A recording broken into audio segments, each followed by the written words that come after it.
যেখানে সেখানে কথা না লাগিয়ে গাছ লাগান, এ কথাটা কিন্তু আসলেই ঠিক। কারণ গাছ লাগালে পরিবেশের যেমন উপকার, তেমনি আপনিও কিন্তু অক্সিজেন পাবেন।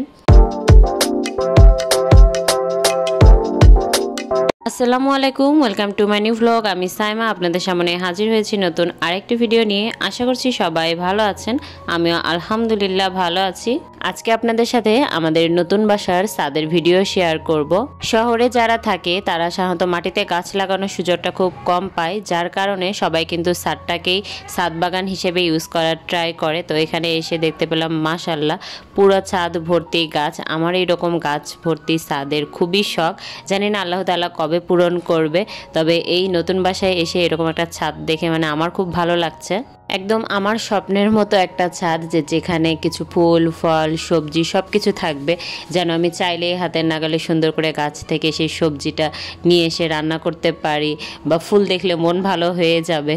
তো এইরকমই একটা ছাদ। তো এখানে দেখতে পাচ্ছি অনেক ধরনের সবজির গাছ। এটা মেবি তেঁতুলের গাছ ছিল, আমি আসলে শিওর না।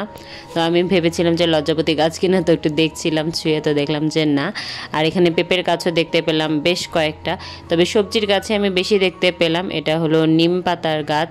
আর এখানে হলো কুমড়ারও দেখলাম খুব সুন্দর করে, আবার হলো নেট দিয়ে একটু মাচার মতো করে দেওয়া আছে, গ্রামীণ ভাষায় যেটাকে মাচা বলে। তো আমার কাছে তো দেখে ভীষণ ভালো লাগছে। আর এই যে এই সাইডটা তো এভাবে বড় করে মাচা করে দেয়া, আর উপর থেকে পুরো আকাশটা দেখতে এবং সাইডের ভিউগুলো দেখতেও মাশাআল্লাহ খুব সুন্দর লাগছিল। আমরা যারা ভাড়া থাকি বাহিরে বাহিরে তারা জানি যে হলো অনেক বাসারই ছাদে যাওয়ার পারমিশন থাকে না। আর বিশেষ করে এরকম ছাদে যদি ফল সবজির গাছ থাকে তাহলে আরও থাকে না। এটাতে আসলে বাড়িওয়ালাদের যে দোষ দিব তা না, কারণ অনেক সময় দেখা যাচ্ছে অনেক বাচ্চা কাচ্চা বা অনেকেই গাছগুলো নষ্ট করে, তো এরকম পারমিশন থাকে না। তো দেখলাম যে এই ছাদে আসার পারমিশন আছে, তো আমার কাছে তো খুব ভালো লেগেছে। আর এখানে বেগুনের গাছ দেখতে পেলাম অনেকগুলো। আর এই বেগুনের জাতটা হয়তো বা একটু অন্যরকম, কারণ বেগুনের গাছে পাতায় কাটা দেখতে পেলাম, আমি এরকম কাটা আগে দেখি নাই।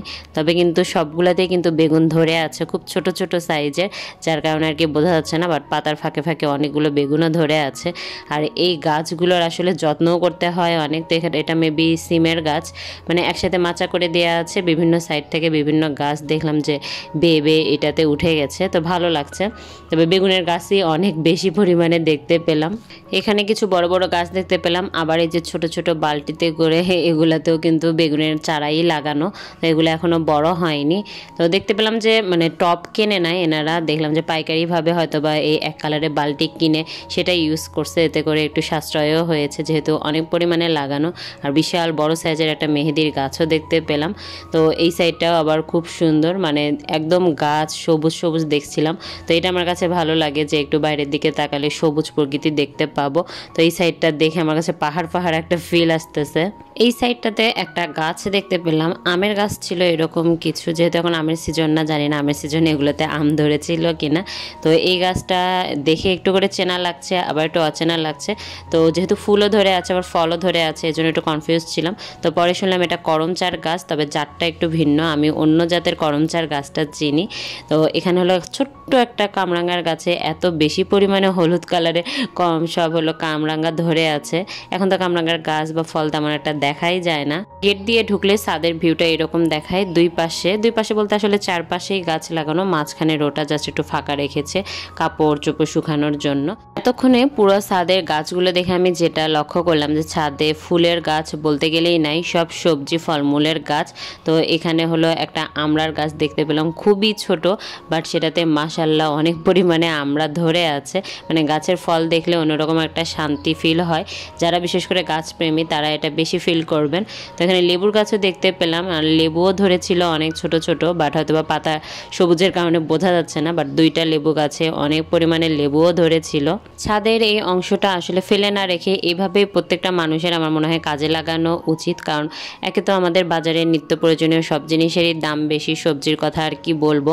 তো এইভাবে যদি নিজের ছাদে গাছ লাগানো যায় এবং সেইখান থেকে অনেক ধরনের সবজি আপনার যখন মন চাইলো তখন নিয়ে আসতে পারবেন, এটার মতো আসলে ভালো লাগা আর কি হতে পারে।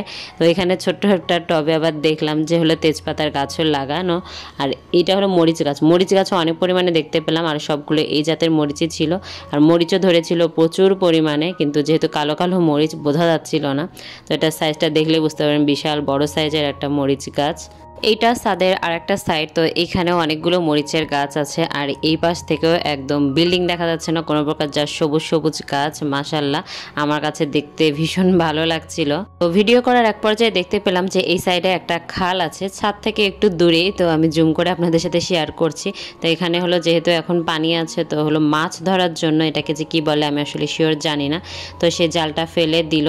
তার কিছুক্ষণ পরে দেখলাম যে উনি আবার ওটা উঠাচ্ছে। তো তেমন বড় বড় মাছ পায়নি, তবে দেখলাম যে ছোটোখাটো কয়েকটা মাছ পেয়েছে উনি। তো আমার কাছে দেখে ভীষণ ভালো লাগছিল, উনি বাসার ছাদ থেকে এইভাবে করে ধরছিল। এটাও কিন্তু একটা মজার ব্যাপার যে বাসার ছাদে দাঁড়ায় দাঁড়ায় মাছ ধরতে পারতেছে। হয়তোবা মন খারাপ করে কাঙ্ক্ষিত পরিমাণে মাছ না পেয়ে উনি আবার জালটা পানিতে বসিয়ে দিয়ে এখন হলো চলে যাচ্ছে।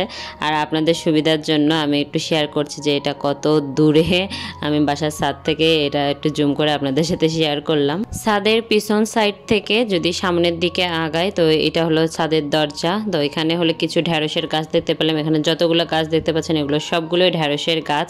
তো ঢ্যাঁড়সের মনে হয় এখন সিজন কিনা জানি না, তো অল্প পরিমাণে দেখলাম, কারণ আমি ছোটোবেলায় দেখেছি যে ঢ্যাঁড়সের গাছে প্রচুর পরিমাণে ফলন হয়। আর এখানে একটা ওয়াশরুমও আছে ছাদের উপরে। আমার সব থেকে বেশি ভালো লেগেছে এই সিঁড়িটা, এরকম একটা সিঁড়ি ছাদে আমার ভীষণ পছন্দ। তো এই সিঁড়ি দিয়ে আবার উপরের দিকে গেলে ওইখানে হলো গাছ আছে অনেক পরিমাণে, ওইটাতে আসলে আমি যা দেখতে পেলাম আম, ডালিম এই টাইপের ফল। তো ওইখানে আসলে আমার ওঠার প্রয়োজন মনে হয়নি, যেহেতু দেখলাম ওখানে একটা গেট লাগানো, তো এটাতে আর উঠলাম না। তো ফলও ধরেছিল মাশাআল্লাহ, খুব সুন্দর সুন্দর। তো পুরো ছাদ ঘুরে আমি এই জাস্ট একটাই ফুলের গাছ পেয়েছি, জবা ফুলের গাছ। তো দেখলাম লাল কালারের সুন্দর ফুল ধরে আছে, আর এটা ছিল হলো জলপাইয়ের গাছ। যারা রিটায়ার্ড পারসন তাদের জন্য আমি মনে করি যে এটা আরও বেস্ট অপশন, যেহেতু রিটায়ার্ড করার পরে আসলে লাইফটা অন্যরকম হয়ে যায়। তো সেই সময় যদি এইরকম অবসর সময়ে একটু ছাদ বাগান বা সুন্দর করে বাড়ির সামনে একটা বাগান করেন, তো দেখবেন যে আপনার সময় এমনিই কেটে যাবে। এই ছিল আজকের ভিডিও, ইনশাল্লাহ দেখাবেন নেক্সট ভিডিওতে। সবাই ভালো থাকবেন, আল্লাহ হাফেজ।